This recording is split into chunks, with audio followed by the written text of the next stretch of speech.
commands me to journey to Tristram and return them to their rest.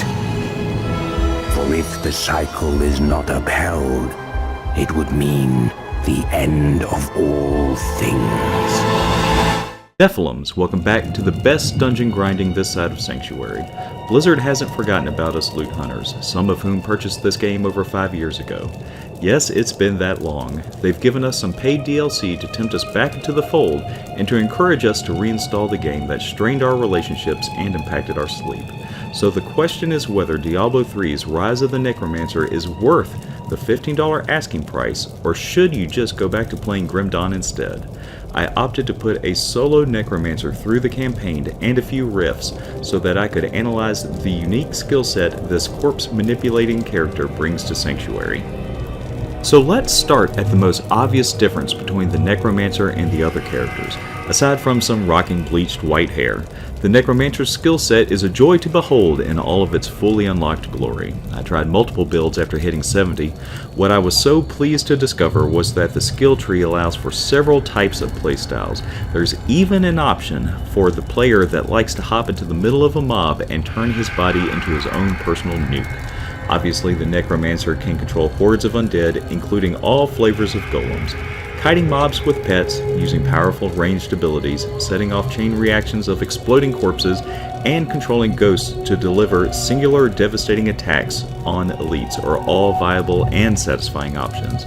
Surprisingly, even the passive effects provide a pretty deep sense of satisfaction once they are tweaked to improve whatever aspect of combat needs maximizing.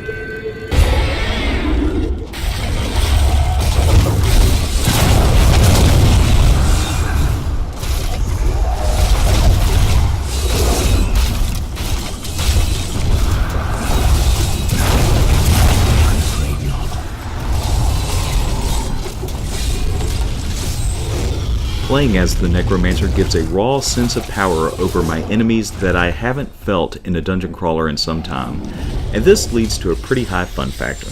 I've never got weary of slamming elites full of bone shards while my golem whirled in a spiral of death, eliminating the mob surrounding me.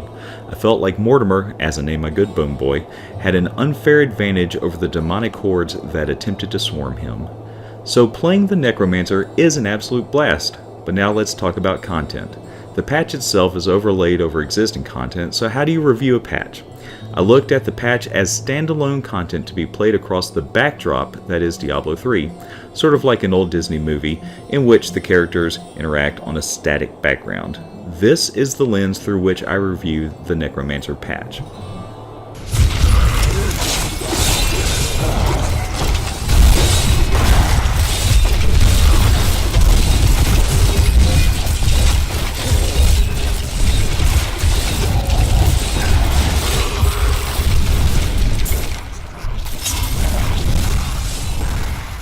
Player interactions with NPCs are important because a player will stare at the same top-down view, listening to the same dialogue for dozens, if not hundreds of hours if he has already put any amount of time into Diablo 3.